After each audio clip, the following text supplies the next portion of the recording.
প্রথমত হচ্ছে উপনির্বাচন দুটো একদম বিগিনিং হয়েছে এবং উপনির্বাচন দুটোতে অনেক অনিয়মের খবর আসছে। সেটা নিয়ে যদি আমরা আলোচনা করতে আরেকদিন আলোচনা হবে, কারণ ওগুলোকে মাগুরা নির্বাচনের সাথে তুলনা করেছে অনেকেই।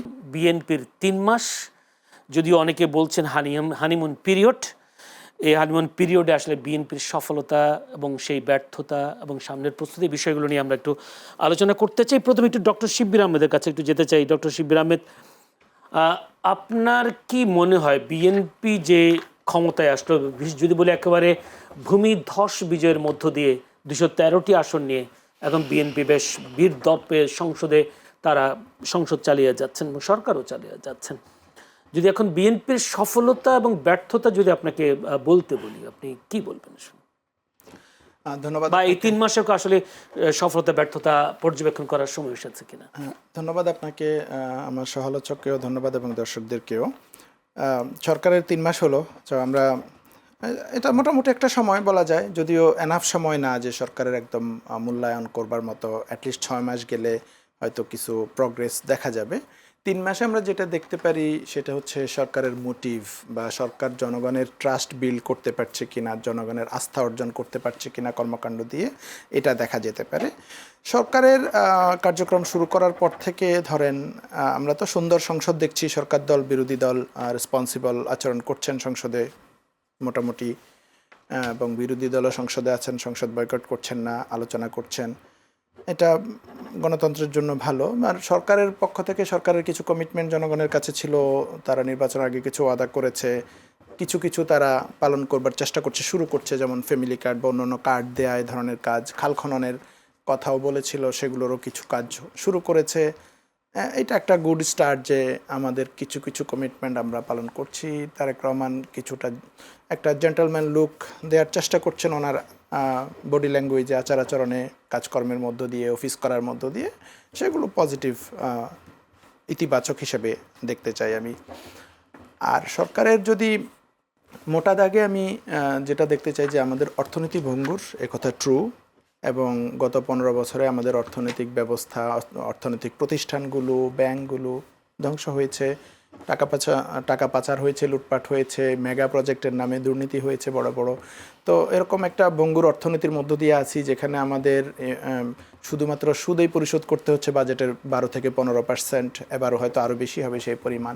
তো এ ধরনের একটা ভঙ্গুর অর্থনীতির মধ্য দিয়ে শুরু করা, অ্যাট দ্য সেম টাইম আন্তর্জাতিকভাবে তেলের বাজারে একটা অসুবিধা গেল, এটার জন্য একটা প্রেশার তো সরকারের উপর পড়ছে। এগুলো বাস্তবতা আছে এবং এটা স্বীকার করেই সরকারকে মূল্যায়ন করতে হবে।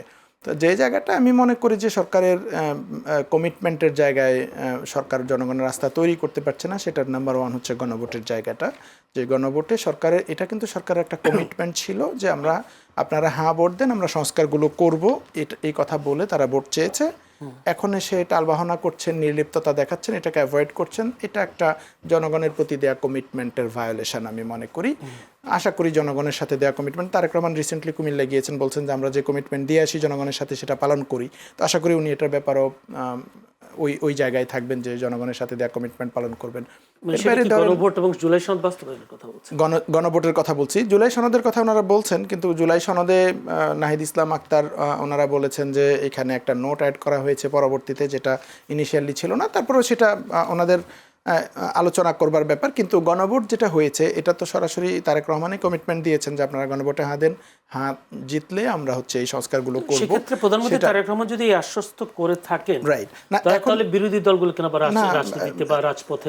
গণভোটের ব্যাপারে সরকার তো তার জায়গায় থাকে নাই। গণভোটের জায়গায় যদি সরকার থাকতো যে আমি যে কমিটমেন্ট দিছি, তাহলে তো গণভোটটা হয়েছে যে গণপরিষদ হবে, মানে সংবিধান সংস্কার পরিষদ হবে। সেখানে বিএনপির বা সরকার দলীয় সদস্যরা শপথ নেন নাই, তার মানে তারা এই প্রসেসের মধ্যে দিয়ে যেতে চাচ্ছেন না। এর বাইরে ধরেন কতগুলো গুরুত্বপূর্ণ অধ্যাদেশ বাতিল হয়েছে, ল্যাপস করা হয়েছে, যেগুলো আমাদের ক্ষমতা কাঠামোর চেক অ্যান্ড ব্যালেন্সের জন্য ইম্পর্টেন্ট। যেই কাঠামোটা আমাদের সরকারকে ফেসিবাদী বা স্বৈরাচারী হয়ে উঠতে সাহায্য করে, যেগুলো বিএনপিও এতদিন অ্যাডভোকেসি করেছে এই সংস্কারগুলোর ব্যাপারে, দুদক বা সাংবিধানিক প্রতিষ্ঠানগুলো, মানবাধিকার কমিশন, গুম সংক্রান্ত কমিশন, বাংলাদেশ ব্যাংক, এই জায়গাগুলোর নানান সংস্কারের কথা বিএনপির পক্ষ থেকেও ছিল। সংবিধান সংস্কার তো বিএনপির প্রথম দফাতেই ছিল, 31 দফার। তো এই সংস্কারগুলো যে বিএনপি করে নাই, এটা একটা দুর্বল দিক হয়েছে। আরেকটা জিনিস করবেন কিনা আসলে এটা তো মানে সরকার সেই ট্রাস্টটা দেখাতে পারছে না, কারণ গণভোট নিয়ে ওনারা যে নানান রকমের বক্তব্য দিয়েছেন। কেউ বলেছেন এর আদেশ অবৈধ, কেউ বলেছেন রাষ্ট্রপতি এরকম আদেশ দিতে পারে না, কেউ বলেছেন যে গণভোটে গণপ্রতারণা করা হয়েছে, অন্তহীন প্রতারণা করা হয়েছে। কেউ বলেছেন আমরা শুধু ভোট করবার জন্য গণভোটটা মেনে নিয়েছি, কিন্তু আসলে মনের ভিতরে ছিল না, মনের ভিতরে ছিল একটা কিন্তু বাইরে প্রকাশ করছি আরেকটা।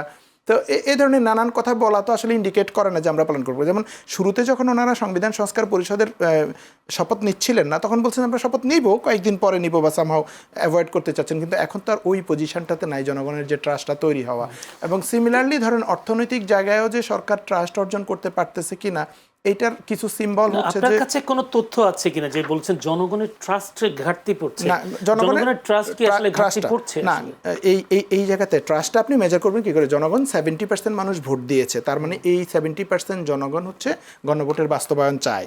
তো যদি এটা বাস্তবায়ন না হয় তাহলে তো জনগণ এটা সমর্থন করবে না। সে যে জিনিসটা চায় সেটা যদি না মানা হয়, তার মানে তো এটাতে তার দ্বিমত থাকবে। জনগণের ট্রাস্ট তো আমরা দেখলাম ঠিকই আছে, উপনির্বাচন দুটো হলো, দুটোতেই উপনির্বাচন প্রার্থী বিজয়ী হলো, তাহলে জনগণের ট্রাস্ট উপনির্বাচন প্রথমত হচ্ছে উপনির্বাচন দুটো একদম বিগিনিং হয়েছে, এবং উপনির্বাচন দুটোতে অনেক অনিয়মের খবর আসছে। সেটা নিয়ে যদি আমরা আলোচনা করতে আরেকদিন আলোচনা হবে, কারণ ওগুলোকে মাগুরা নির্বাচনের সাথে তুলনা করেছে অনেকেই। এটা অনিয়মের মধ্য দিয়ে গিয়েছে। জনগণের যদি দেখেন আরও ব্যাপার কি, জনগণকে কেন অবজ্ঞা করা হয়েছে। কেউ কেউ বলেছে জনগণ অশিক্ষিত, এটা বুঝে নাই, না বুঝে ভোট দিয়েছে। কয় পার্সেন্ট জনগণ এটা বুঝে ভোট দিয়েছে, নানান কথাবার্তা বলেছে। তো এটাতে তো বোঝা যায় যে জনগণের এই রায়টাকে ওনারা মূল্যায়ন করছেন না। এবং জনগণের ইভেন যদি ওই চারটা কথা, এই পয়েন্টের মধ্যে কি কি ছিল, জনগণ যদি এটা সব 100% কেউ নাও বুঝে থাকে, আমি এটা বলতে চাই না কারণ জনগণের এজেন্সিকে খাটো করা হয়, যদি নাও বুঝে থাকে, তারা এটা বুঝে যে এই সংস্কারগুলো আমরা চাই বলে হ্যাঁ ভোট দিয়েছিলাম, এটা বুঝে যে আমাদের ভোটটাকে অবমূল্যায়ন করা হচ্ছে।